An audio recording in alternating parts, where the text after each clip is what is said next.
Selamat malam teman-teman dan Pak Dedi. Kami dari kelompok 5 pada kesempatan ini akan mempresentasikan tentang chapter 11 dan chapter 12. Yang pertama chapter 11 tentang negotiator cognition.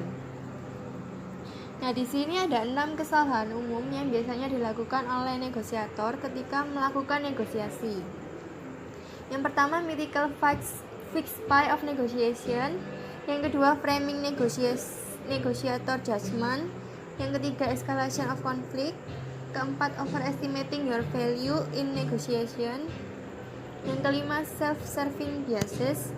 Yang keenam, anchoring in negotiation. Nah, penjelasan yang pertama tentang mythical fixed pie of negotiation.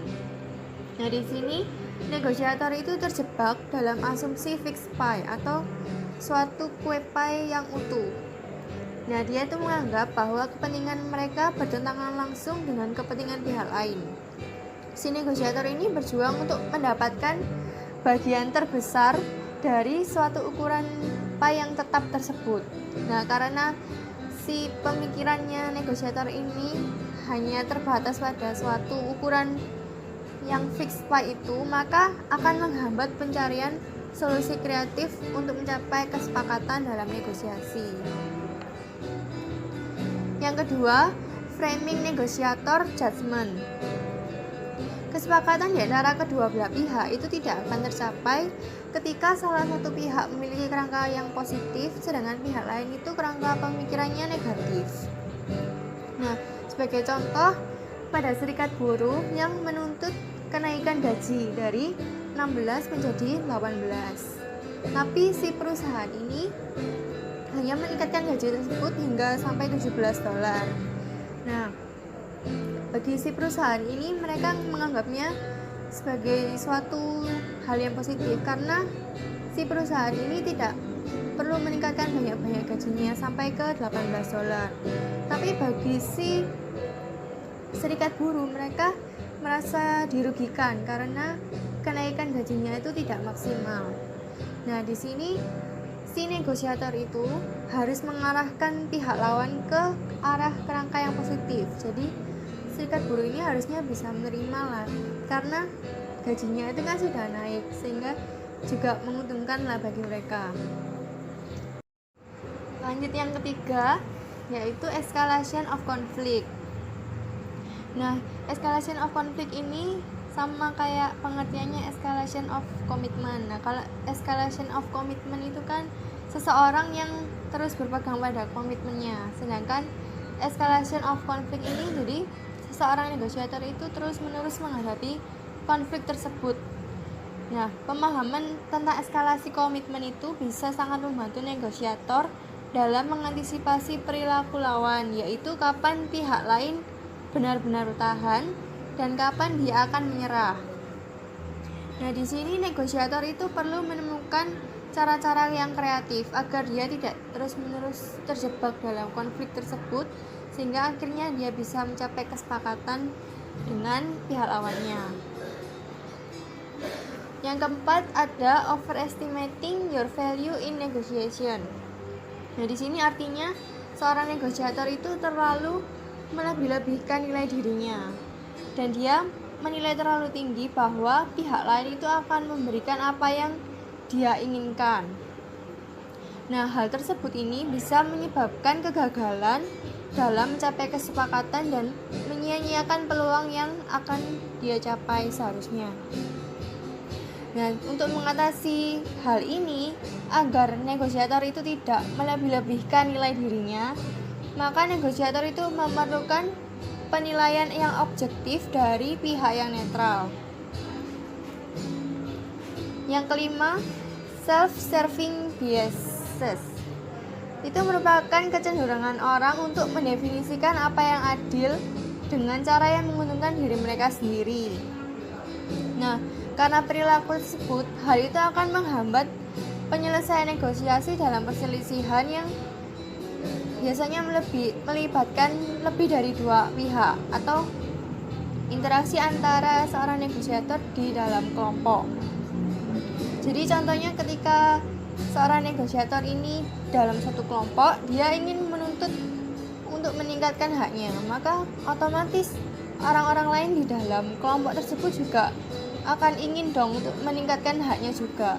Nah, dengan kondisi yang seperti itu, maka peluang dia untuk mencapai peningkatan haknya itu juga akan semakin berkurang, karena orang lain juga akan mengikuti apa yang dia inginkan. Kemudian yang terakhir, yang keenam, anchoring in negotiation. Nah, ketika sebuah penawaran awal itu mempunyai kekuatan untuk menjadi jangkar dalam negosiasi, maka penawaran awal tersebut akan menakuti pihak lawan dalam negosiasi. Saat lawan kita kekurangan informasi, dia juga mungkin akan membuat kesimpulan tentang nilai barang itu berdasarkan penawaran pertama kita. Misalnya ketika kita mau jual suatu barang, terus kita itu menawarkan harga segini. Nah, pihak lawan itu sama sekali nggak tahu informasi di luar tentang harga barang tersebut, sehingga otomatis pihak lawan itu akan menetapkan harga yang kita tawarkan itu sebagai harga barang itu, karena dia nggak tahu di luar itu harganya berapa. Saya akan melanjutkan presentasi dari teman saya, yaitu dari chapter 12 ada improving decision making. Di mana dalam hal ini kita belajar paling banyak tentang bagaimana mencapai tujuan bukan dengan mengamati keberhasilan tetapi dengan memperhitungkan kegagalan. Dalam hal ini, sebagian besar organisasi memiliki kesempatan untuk secara signifikan meningkatkan efektivitas proses pengambilan keputusan. Nah, pertanyaannya apa yang bisa kita lakukan untuk memperbaiki kekurangan ini? Maka di mana materi ini membahas 6 strategi konkret dan komplementer untuk membuat keputusan yang lebih baik. Yang pertama ada menggunakan alat analisis keputusan, kedua memperoleh keahlian, ketiga kebiasaan penilaian Anda, yang keempat alasan cara analog, kelima mengambil pandangan orang luar, dan yang keenam adalah memahami bias pada orang lain. Selanjutnya yang pertama ada strategi 1, di mana ada user decision analysis tools atau gunakan alat keputusan analisis, di mana bidang studi yang mengkhususkan diri dalam memberikan semacam saran keputusan perspektif umumnya disebut analisis keputusan. Pendekatan ini biasanya mengharuskan Anda untuk menghitung preferensi Anda dan nilai yang Anda tempatkan pada masing-masing dari berbagai opsi. Nah, strategi pengambilan keputusan yang rasional juga mengharuskan Anda spesifik tentang probabilitas yang terkait dengan hasil masa depan yang tidak pasti. Analisis keputusan biasanya mengambil keputusan menggunakan logika nilai yang diharapkan. Untuk menghitung nilai opsi yang diharapkan, Anda harus mengalihkan nilainya dengan probabilitas. Selanjutnya ada apa itu model linear atau what is a linear model, yaitu salah satu alat yang sangat baik untuk membuat keputusan di mana formula itu menimbang dan menambahkan variabel prediktor yang relevan untuk membuat kuantitatif ramalan. Sebagai contoh, ada seorang bapak meminta dokter anak untuk memprediksi tumbuhnya jangkung anak tersebut yang sebentar lagi akan menjadi dewasa. Nah, dokter menawarkan linear sederhana model yang menanggapi. Nah, dokter mengatakan bahwa tinggi anak dewasa paling baik diprediksi dengan diperhitungkan yang pertama mengetahui rata-rata tinggi orang tua, yang kedua jika anak laki-laki maka ditambahkan 2 inci ke rata-rata orang tua, jika anak perempuan maka dikurangi 2 inci dari angka rata-rata orang tua. Selanjutnya itu ada mengapa model linear ini dapat menuntun pada keputusan yang unggul, di mana para peneliti telah menemukan bahwa model linear menghasilkan prediksi yang lebih unggul daripada mereka yang ahli di berbagai domain yang mengesankan. Nah, peneliti ini berpendapat bahwa model linear lebih unggul karena manusia jauh lebih baik dalam memilih dan mengkode informasi daripada mereka mengintegrasi informasi. Di mana ada aspek-aspek penilaiannya. Yang pertama, penilaian kami adalah dipengaruhi oleh suasana hati. Sedangkan kalau model linear itu akan selalu membuat keputusan yang sama dengan input yang sama. Yang kedua yaitu para ahli kemungkinan akan dipengaruhi oleh bias tertentu yang dipicu oleh kasus-kasus tertentu. Sebaliknya, model hanya mencakup data aktual yang secara empiris diketahui memiliki prediktif kekuatan, bukan arti penting atau keterwakilan dari data lain yang tersedia. Yang ketiga yaitu model linear dapat diprogram untuk menghindari bias yang diketahui merusak penilaian manusia, di mana bias seperti itu biasanya dalam keputusan finansial. Selanjutnya, yaitu ada mengapa kami menolak linear, di mana kadang-kadang itu orang-orang itu berpendapat bahwa penggunaan model linear akan sulit perubahan dalam organisasi. Apa yang akan dilakukan petugas pinjaman bank atau petugas penerima perguruan tinggi lakukan ketika suatu komputer itu membuat suatu keputusan. Nah, kekhawatiran semacam itu mengungkapkan rasa takut kepada orang lain yang tidak perlu bagi model linear membuat keputusan. Bahkan orang memakai peran penting dalam model, di mana orang-orang memutuskan variabel mana yang akan dimasukkan ke dalam model dan bagaimana bobotnya.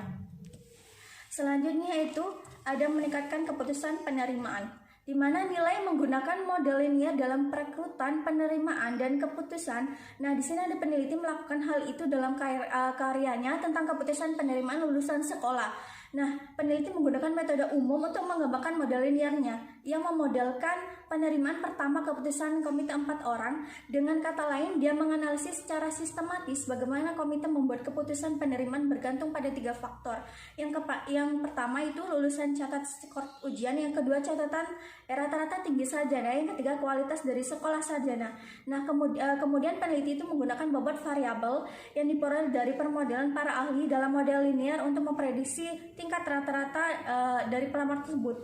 Nah, dia menemukan bahwa model tersebut dapat digunakan untuk menyingkirkan sekitar 55% dari pelamar mengumpulkan tanpa pernah menolak pelamar yang dimiliki oleh panitia seleksi diterima. Selain itu, model linear lebih baik daripada komite itu sendiri dengan memprediksi peringkat di masa depan dari pelamar tersebut. Selanjutnya ada meningkatkan keputusan perekrutan, di mana keputusan perekrutan adalah salah satu keputusan yang paling penting yang dapat digunakan organisasi. Nah, hampir setiap perusahaan di dunia ini bergantung pada pekerjaan yang tidak terstruktur dan tatap muka wawancara, di mana wawancara itu merupakan alat paling penting untuk memilih karyawan yang telah lulus melalui proses penyaringan awal. Nah, dalam hal ini ada penelitian yang mengatakan bahwa peneliti menunjukkan bahwa wawancara kerja tidak begitu baik dengan secara khusus, di mana wawancara kerja hanya memprediksi sekitar 14% dari variabilitas dalam kinerja karyawan. Nah, pertanyaannya itu jadi mengapa orang-orang terus begitu kuat dalam hal wawancara? Manajer yakin dari 4 perspektif ini. Yang pertama ada ketersediaan, kedua pengaruh heuristik, ketiga kepresentatifan, yang keempat ada heuristik konfirmasi. Selanjutnya yang kedua ada strategi 2, di mana ada memperoleh keahlian. Nah, dalam hal pengalaman hidup membantu kita dalam meningkatkan banyak keterampilan dan meningkatkan banyak hal buruk, di mana penelitian itu mendefinisikan bahwa pengalaman hanya sebagai umpan balik berulang. Sebaliknya mereka menyatakan bahwa hasil keahlian dari individu mengembangkan konsep strategi dari apa yang merupakan proses pengambilan atau keputusan yang rasional dan belajar untuk mengenali bias yang membatasi rasional. Nah, perbedaan pengalaman atau keahlian sangat relevan dengan pertanyaan apakah membuat keputusan yang berpengalaman dapat mengambil manfaat dari studi pengambilan keputusan. Nah, dalam hal ini menunjukkan bahwa pembuat keputusan yang berpengalaman bisa sangat bias. Sementara sebagian besar pengambilan keputusan yang efektif sukses di domain tertentu, pengalaman tanpa keahlian bisa sangat berbahaya ketika ditransfer pada lingkungan yang berbeda. Nah, kelemahan dari mengandalkan pengalaman untuk pengetahuan dari penelitian itu menyatakan bahwa pandangan ini menegaskan kembali nilai komparatif untuk mendapatkan konseptual memahami bagaimana membuat keputusan yang rasional, bukan hanya bergantung pada pembelajaran pasif yang relatif tanpa pikiran yang diperoleh melalui pengalaman. Nah, kalian membutuhkan jauh lebih banyak daripada umpan balik yang tidak jelas tentang ketidakpastian, tidak terkendali, dan tidak tertunda hasil. Sebaliknya ini membutuhkan pemantauan dan kesadaran yang konstan terhadap pengambilan keputusan yang diproses. Manfaat akhir dari pengembangan konseptualisasi strategi keputusan menyangkut transferabilitas, di mana elemen kunci dari pengembangan konseptualitas strategi mengambil keputusan adalah belajar untuk menghindari banyak bias dengan konteks individu. Selanjutnya, strategi ketiga, the bias your judgment. The biasing mengacu pada prosedur untuk mengurangi atau menghilangkan bias dari strategi kognitif untuk membuat suatu keputusan. Ada 4 langkah untuk membuat keputusan tersebut lebih bijaksana. Yang pertama adalah menawarkan peringatan tentang kemungkinan bias. Yang kedua, menjelaskan arah bias. Yang ketiga, memberikan dosis umpan balik. Dan yang keempat adalah menawarkan program pelatihan yang diperlukan untuk meningkatkan penilaian mereka. Pada strategi ketiga ini ada 3 cara juga. Yang pertama adalah unphrasing, yaitu untuk membuat pengambilan keputusan yang lebih baik ada 3 alasan utama. Yang pertama adalah setiap individu akan mengandalkan strategi dari intuisi mereka karena mereka akan belajar dari kejadian masa lalu. Yang kedua, setiap individu yang memiliki satu tingkat pengendalian diri yang baik cenderung telah menerima keputusan masa lalu tersebut. Dan yang ketiga berkaitan dengan teori keseimbangan yang menunjukkan bahwa individu mencoba untuk mengelola kognisi mereka dalam urutan yang konsisten. Selanjutnya adalah change, yaitu tahap di mana seorang individu tersebut memiliki sebuah perubahan dalam pengambilan keputusan itu. Jadi dia melakukan perubahan terhadap diri sendiri sebagai langkah dalam mengambil keputusan. Yang 3 adalah refreshing, yaitu perubahan terjadi bisa saja individu tersebut kembali pada saat dia bingung untuk mengambil tindakan apa yang akan dia ambil. Selanjutnya, strategi keempat yaitu reason analogically, yaitu individu belajar banyak dari kasus dan pengalaman nyata ketika mereka mengambil keputusan. Ketika individu belajar dari suatu kejadian pada suatu waktu, seharusnya mereka mampu membedakan permasalahan dari suatu kejadian lalu meluruskan sebuah permasalahan tersebut.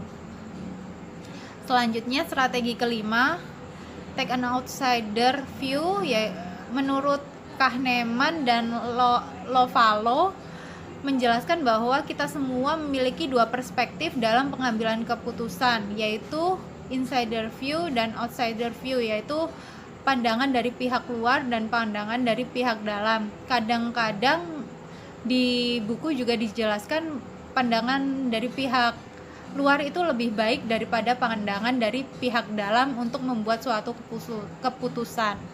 Strategi keenam adalah understand biases in other. Ada 5 langkah untuk mengenali bias dalam pengambilan keputusan yang sesuai. Yang pertama, select a comparison group. Yang kedua, assess the distribution of the comparison group. Yang ketiga, incorporate intuitive estimation. Yang keempat, assess the predicted result of the decision. Yang kelima, adjust the intuitive estimate. Strategi ketujuh, nudge, wiser, and more ethical decision.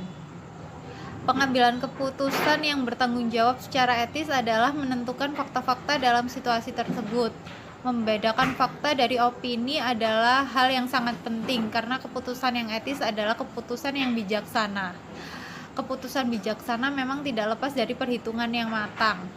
Tetapi pilihannya harus yang pertama memuaskan kelompok orang, yang kedua memuaskan seseorang, yang ketiga dapat diterima oleh semua pihak, dan yang terakhir sesuai dengan tujuan dari pengambilan keputusan itu untuk apa.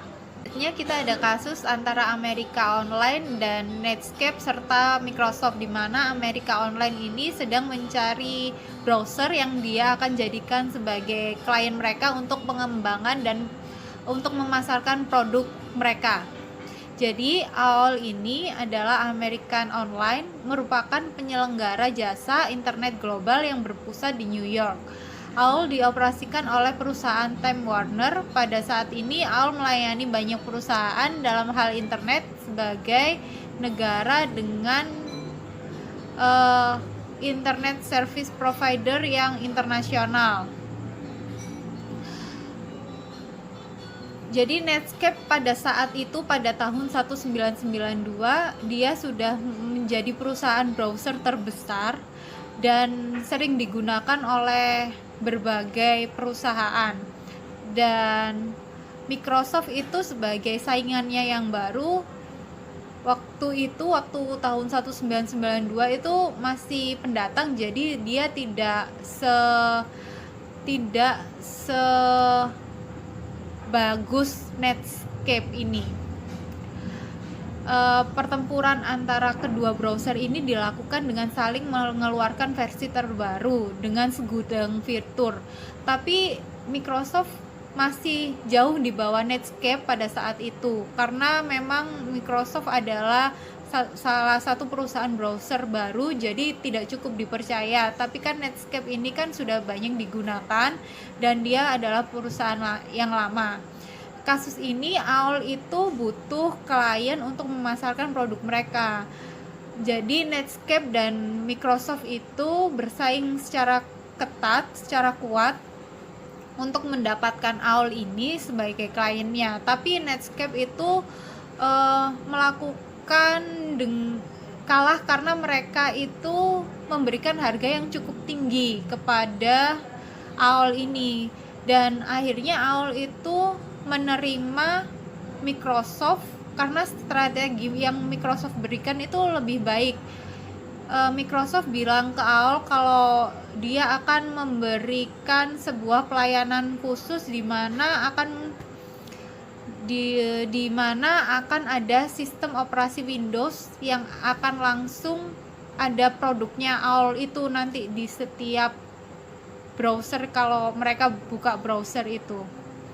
Pada akhirnya AOL itu menyetujui proposal yang diajukan oleh Microsoft untuk menjalin kerjasama. Microsoft menjadi perusahaan yang mencapai tujuan dengan membuat langkah besar dan maju dan bersaing pada pasar browser saat itu juga. Selanjutnya ke pembahasan kasus.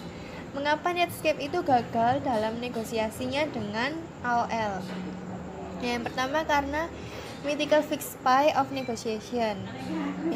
Jadi si Netscape itu dia berusaha untuk mendapatkan bagian yang lebih besar dalam suatu ukuran dibandingkan pihak lawannya. Kemudian yang kedua, dia terlalu overestimating their value in negotiation. Artinya dia terlalu melebihkan nilai dirinya. Dia itu menawarkan harga yang terlalu tinggi kepada AOL karena dia itu terlalu sombong dan menganggap dirinya itu perusahaan yang sudah unggul dan kuat. Kemudian yang ketiga, escalation of conflict. Jadi dia ini terus bersikeras untuk menetapkan harga yang tinggi tersebut dan tidak mau menurunkannya. Nah, sehingga si AOL ini tidak mau untuk mencapai kesepakatan dengan si Netscape.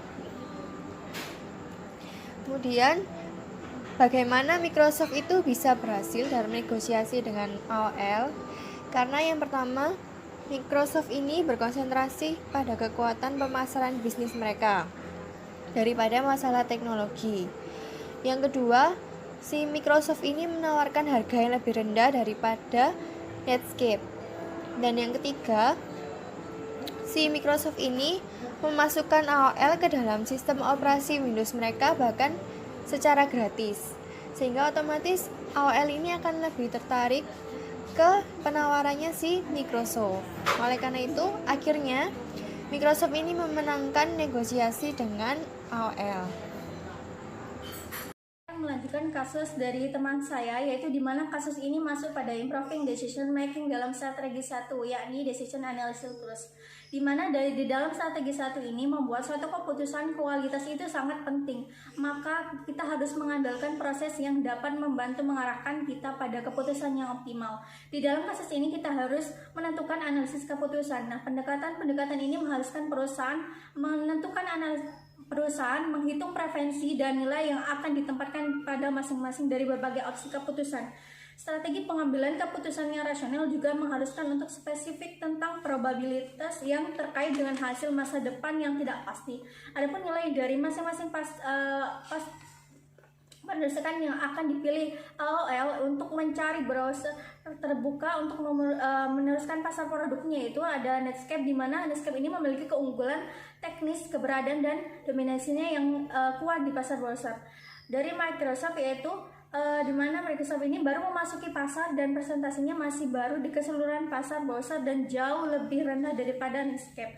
Nah, dalam hal ini suatu keputusan telah terbagi untuk mengetahui lebih detail, maka perusahaan harus memperhitungkan dengan cara seperti menggunakan model linear yang sudah dijelaskan tadi, di mana hal ini menimbang dan menambah variabel prosedur yang relevan untuk membuat kuantitatif ramalan. Nah, dalam hal ini AOL juga harus mengetahui resiko-resiko yang akan terjadi apabila memilih Netscape, yaitu Netscape itu memberikan harga yang terlalu agresif atau terlalu mahal kepada AOL. Sedangkan kalau Microsoft itu menawarkan penggabungan AOL ke dalam sistem operasi Windows secara gratis dan memberikan adaptasi teknis tambahan. Nah, dari hal ini maka AOL harus memutuskan pengembangan usahanya itu kepada siapa. Nah, bisa kita lihat bahwa akhir dari hal ini bahwa AOL itu lebih memilih penggabungan dengan Microsoft, di mana dengan sistem operasi Windows adalah faktor kompetitif yang sangat penting yang tidak mungkin tertandingi oleh Netscape.